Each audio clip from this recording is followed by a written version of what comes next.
Go to school, get a good grade, and get a good job so you can retire with a pension. I'm pretty sure most of us are familiar with this line, but how is it for our generation right now, for those who are retiring right now? Yun ang pag-usapan natin ngayon. For the meantime, ito para sa inyo.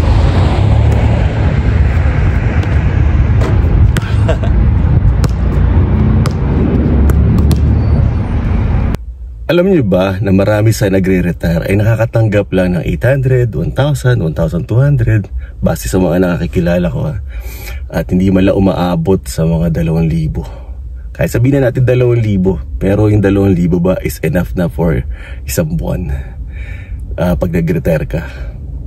Hindi man lang ikaw makauwi sa Pilipinas kasi hindi enough, di ba? Kasi nga may mga binabayaran pa mga utang hanggang ngayon.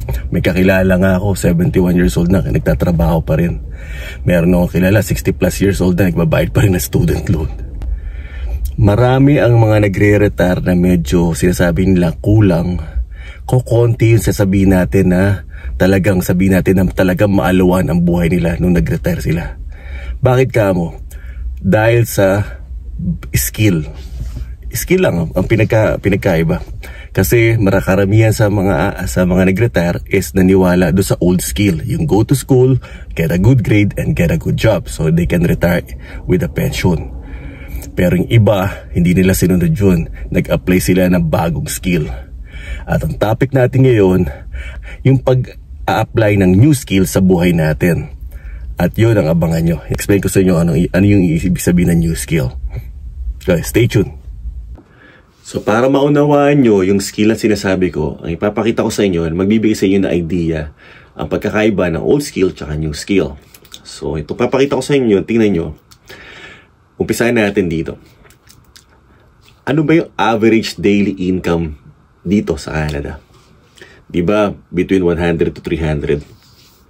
May mga kumikita ng mga 100 per day, meron namang mga 300. So sabihin natin mga ganyan, yan yung average daily income. Pero kung tatanungin ko kayo, ano naman yung ideal daily income nyo? Total, libre lang naman mangarap. Sabihin na natin na $1,000. Ang tanong ko sa inyo, kung kayo ay merong $1,000 na dumarating sa bank account nyo araw-araw, okay? Ano ang sa palagay nyo? Sigurado maluwan ng buhay nyo na. No, diba? Sigurado, ano ang sa palagay nyo gagawin nyo? Sigurado, isa to sa mga maiisip nyo. Travel, bumili ng dream house, bumili ng dream car. Sigurado, hindi nyo nalalagay sa daycare yung anak nyo. Kasi meron na kayo oras. Sigurado, tutulong kayo. So, kung kani-kanino, lalo na charity, kumbaga.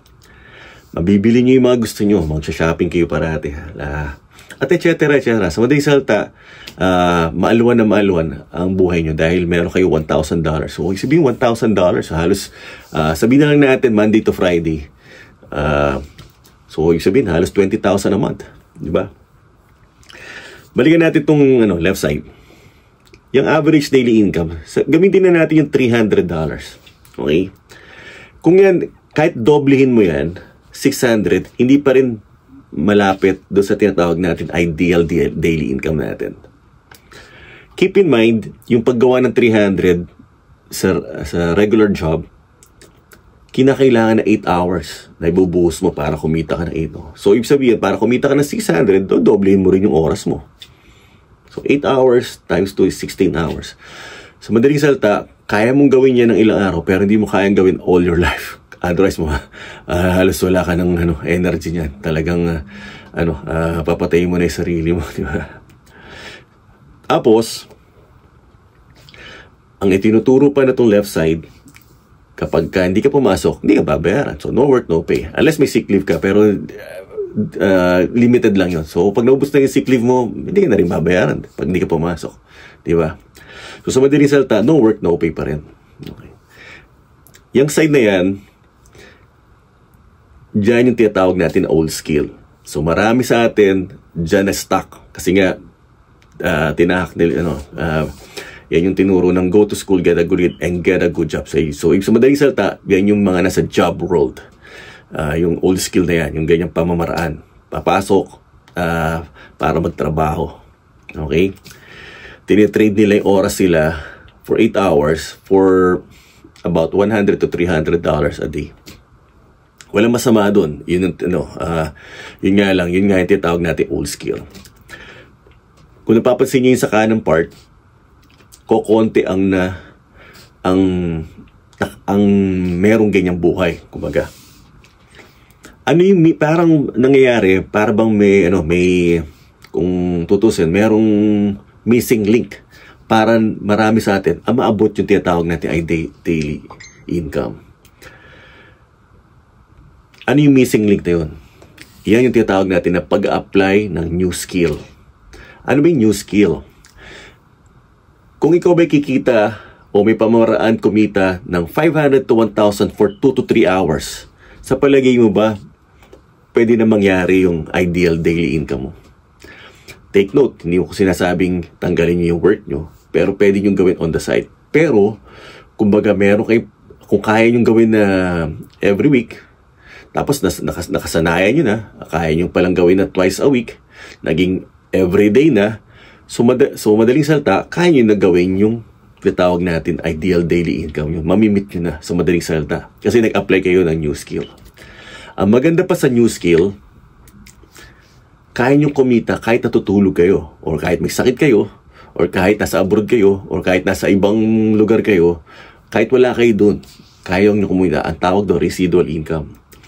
Sa regular job kasi, ang tawag doon, linear income. Sabihin, babayaran ka lang kapag nandun ka. Okay? Yung residual income, kahit natutulog ka, may pumapasok na income. So, yun yung pag-a-apply ng new skill. Tatanungin ko kayo, kung kayo ay sawa na sa trabaho nyo at inisip nyo, ano ba pwede kong gawin para ano ba yung mga new skill na pwede kong i-apply sa buhay ko? Let me know. Baka makatulong. Isa ako sa pwede makatulong sa inyo. Naghahanap ako ng mga tao sa team ko at tinuturuan ko lang kung paano magbalik ng pera sa bulsa nila. Kung may business ka na nagbabalik ng pera sa bulsa nila, sa palagay nyo ba, okay ba yun? Ako nga po pala si Reggie, in-explain ko lang po sa inyo ang konting idea na old skill versus new skill. Maraming salamat po.